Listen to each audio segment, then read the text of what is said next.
Hi there mga beloved kong soulmates! Welcome to Renzo Tarot Channel. Andito naman po yung lingkod para pagsamahan natin ang isang soulful and meaningful na tarot reading. Dito lamang po sa inyong lagi naabangan, sinusubaybayan at pinakamahal na Renzo Tarot Channel. May kami ka-shoutout po sa lahat nating soulmates sa buong Pilipinas at sa buong mundo. Lalong-lalo na sa ating mga masisipag na overseas Filipino workers or OFWs na lagi nakaabang nanonood at nagbibigay ng nakakataba sa puso na komento. Maraming salamat po sa inyong pagmamahal at suporta. And sa ating mga returning viewers po, maraming salamat po. At sa mga hindi pa po nakasubscribe, please do subscribe po to our channel. And huwag niyo pong kalimutan na mag-like, mag-comment, mag-subscribe. At kapag nakaresonate kayo, ayun, mag-comment po kayo. And of course, click the notification bell para lagi po kayo updated sa ating mga susunod na videos na pagkasamahan. Okay? Sige po. Ang ating pong reading ngayon ay isang general reading. Pag sinabi po natin general reading, takes what resonates for you. Kunin nyo lang po kung saan kayo makaka-resonate. And of course, this general reading ay kung kailan nyo po ito mapanood, bukas, next week, next month, next year. Ibig sabihin po, para sa inyo po ang reading na ito, okay? At ang general reading po natin ngayon ay para sa ating mga pinakamahal na nasa sign ng Aquarius. Okay. Aquarius, ulitin ko para sa inyo ang reading na to. General reading for Aquarius, last one shuffle. Ang simulan na natin. All good, all good. Okay, sige. Spirit Universe, Spirit Guides, Angels, Ancestors, bigyan niyo po kami ng 10 baraha para sa ating mga pinakamamahalan na sa sign ng Aquarius. Okay? Kapag yun, hindi pa po kayo nakasubscribe, please, yun lang pong hingin kong tulong sa inyo para mas marami tayong soulmates na matulungan or ma-reach out, matulungan na mabigyan ng soulful and meaningful na tarot reading. Sige po. Yun, meron ng, ay, dami nito. Balik ko. Okay? Sa mga bago po sa ating channel, ang yung lingkod po ay kumukuha ng 10 baraha na siyang in-interpret natin ang mensahe base sa energy na binibigay ng universe. At tuloy-tuloy po order diretso na kinukuha natin yung 10 baraha para yun po, hindi na tayo mag-shuffle at hindi tayo ma-distract kasi nakaka-distract po kung mag-shuffle tayo mag-shuffle. At least, focus lang po tayo sa ating reading sa mga baraha. Sige, ang tagal. Yun, meron ng isa. Spirit Universe, Spirit Guides, Angels, Ancestors. 3. Sige, ayusin niya natin. Ayusin po natin ang ating mga cards. Meron na po tayong 3 nahulog ha. 7 pang kuko natin. Spirit Universe, Spirits, Angels, Ancestors, Spirit Universe, Spirit Guides, Angels, Ancestors. 7 cards please for Aquarius. Oh, Aquarius, para sa inyo to ngayon. Parang ayaw, parang ang tagal Spirit Universe, Spirit Guides, please give us 7 cards. Ayun, meron ng isa.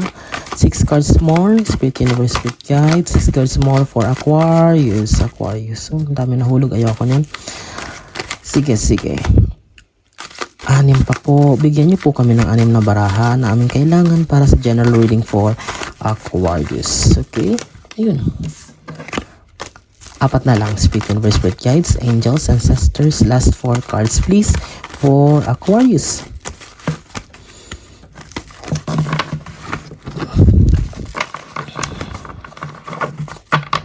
Okay, Spirit Universe, Spirit Guides, Angels, Ancestors, last 4 cards for Aquarius, general reading.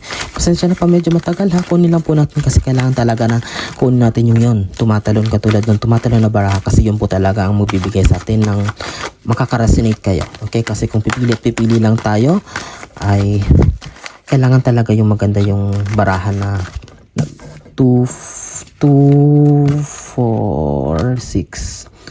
Meron na po tayong 8. 2 na lang. Spirit Universe, Spirit Guides, Angels, Ancestors. 2 cards, please. Ayoko nito. Nahulog. Masyadong marami. Yun. 2, 4, 6, 8. Last one. Last one po. Isang card na lang. Sige, kunin ko na nga ito. Okay. Aquarius, kompleto na yung 10 baraha, ha? Sige. Complete. Okay. Bilangin ulit natin. 1, 2, 3, 4, 5, 6, 7, 8, 9, 10. Okay, that's it. Ilatag na po natin. Hindi po ako magsasawa magpasalamat sa inyo, pinakamahal kong soulmate, sabagkat kung wala kayo, ay wala pong success ng Renzo Tarot Channel. And it's all because of you and you keep me going. Kayo yung nabibigay sa akin ng it's like the strength or ng lakas ng loob para magpatuloy. Sige. Aquarius, let's start your general reading with your opening card. Two of Swords. Ano ibig sabihin nito? Ang Two of Swords, the energy that I can feel here is that itong Two of Swords na to, meron ka, nasa sitwasyon ka daw ngayon, Aquarius, na parang ang daming mga bagay na parang kinakailangan ng big decision. Or parang it seems that may mga responsibilities na mga nakaatang sa'yo na parang puro sa'yo it's like nakasalalay yung big decision na kailangan gawin. Or medyo nalilito ka nga kung alin yung uunahin, kung saan, anong moves ang gagawin, or saan makakahingi ng tulong. But I can see here it's all about mga responsibilities and duties na nakaatang sa'yo na ikaw mismo ang gagawa ng paraan or ikaw yung gagawa ng action. Okay? Pangalawa, second card is Eight of Cups. Okay. You are the kind of person daw na marami nang napatunayan, marami nang mga na-achieve sa buhay, may mga naipundar na, may mga nabili na, may trabaho na maganda. But so far, it seems na meron ka daw mas marami pang nais na makamit, not just to prove yourself, para hindi yung para may mapatunayan, but it's because you're the kind of person na parang hindi tumitigil, na it's like you are hungry for more, parang mas marami pa kayong gustong makamit, mas marami pang gustong matutunan with this Eight of Cups card. Although ayan, nakapatong-patong na itong mga na-collect mo, mga achievements so far, but still you are searching for more. Okay, that's why you are the kind of person na hindi ako makakontento sa ganito lang, kailangan ko pang makamit ito, kailangan ko pang subukan ito. Or ayun, Aquarius, any kind of venture or mga gawain or activities na gusto mo pang simulan na malayong-malayo sa nakasanayan mo. Okay? Pangatlo, Three of Swords. Okay, there are some of you Aquarius na kakagaling lang sa breakup, kakagaling lang sa parang cool off sa relationship, but kasi wala pa namang so far lovers card dito or ano man nagpapakita ng tao na may kinalaman sa relationship or love life ito.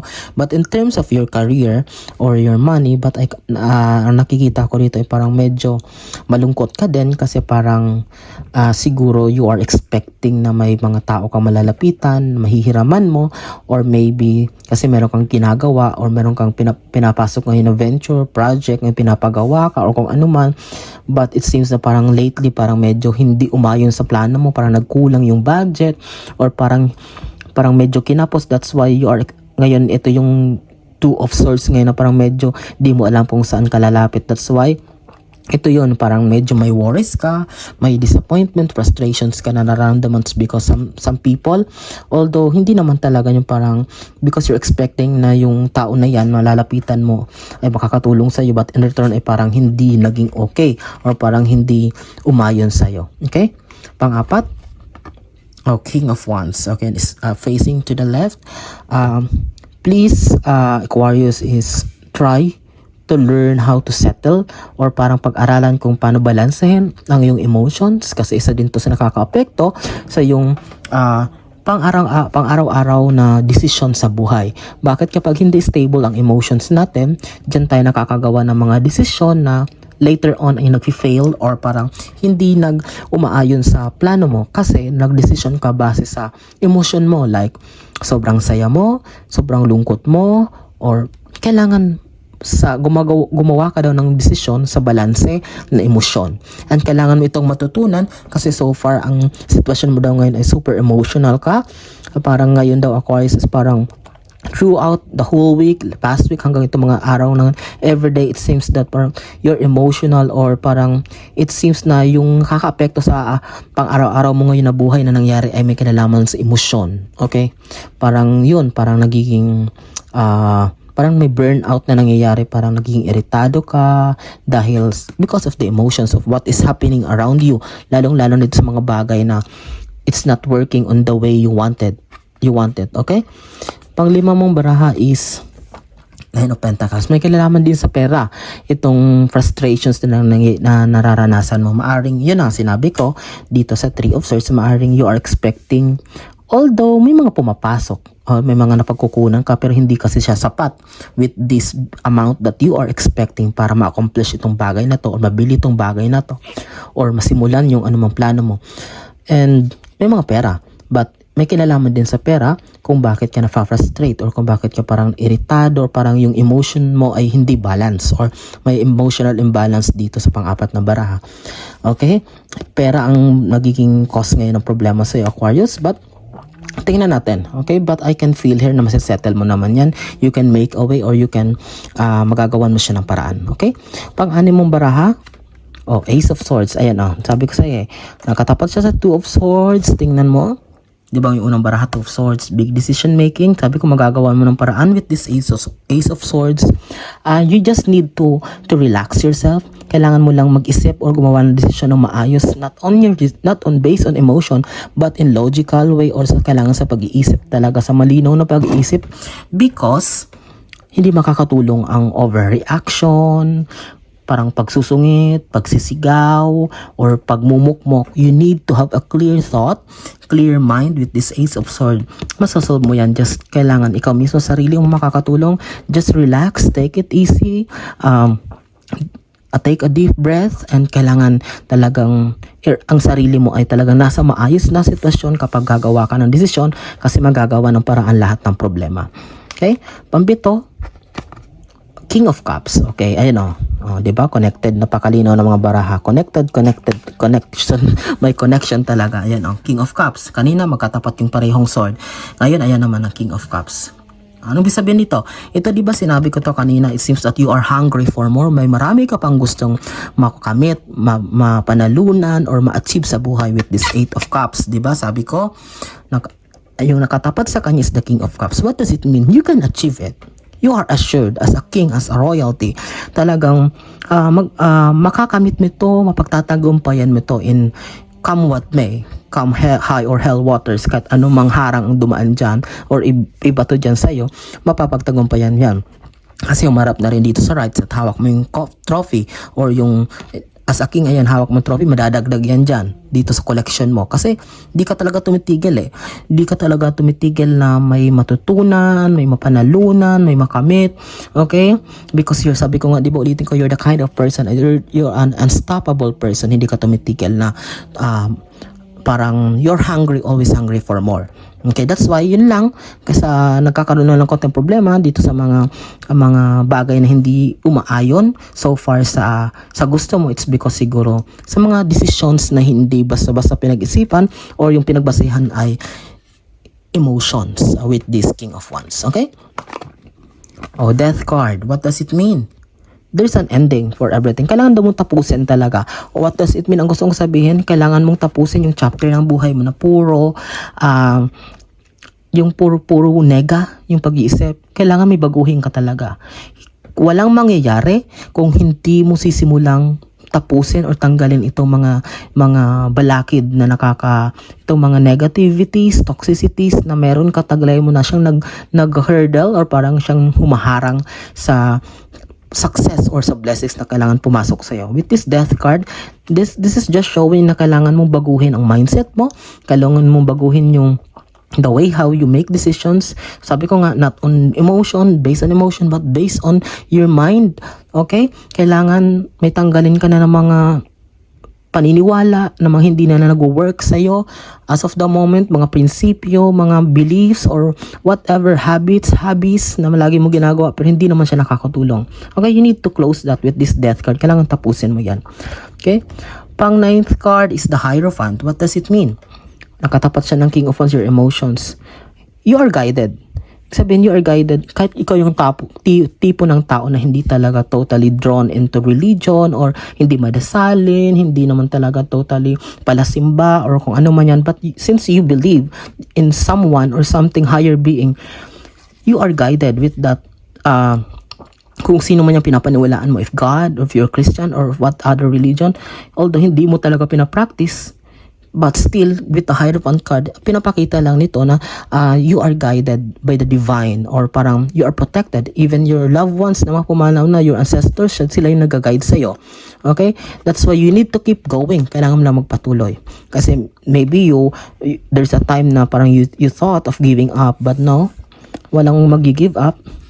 10th and last card mo is, magkatapat na naman sila tingnan mo, grabe, magkatapat-tapat, connected talagang barahan natin. Magkatapat ang dalawang sword, magkatapat ang dalawang cups, ngayon magkatapat ang dalawang pera. But, ito, di ba sinabi ko kanina may mga perang dumadating, but pera ang problema mo ngayon, kung tungkol dito sa bagay na gusto mong gawin or simulan. But ang pangnapos mong baraha is the 2 of Pentacles. Pera din. But anong pinapakita? Tingnan mo ha, focus ko. Kailangan talagang marunong ka magbalanse so far. Kasi ang nangyari, puro palabas yung pera. May pumapasok, pero bakit puro gastos? Anong nangyari? Sa ngayon, parang wala. Bukod sa wala kang naitira, parang deficit pa siya o parang negative pa. Okay? Ganun ang nangyayari ngayon. But so far, this is manageable. This is just a minor thing. Pero alam kong kayang-kaya mo. With this 2 of Pentacles is just need balance. Kailangan ng balansehin ang lahat. But all in all, this is a very beautiful reading. That's it. And I am praying na maraming sa inyo ang makapanood nito at i-recommend ang ating channel for more videos na ating pagsasamahan. Maraming salamat sa inyong laging pagsama sa ating mga videos hanggang sa susunod nating pagsasama dito sa Renzo Tarot Channel. Mag-iingat kayo lagi and God bless us all.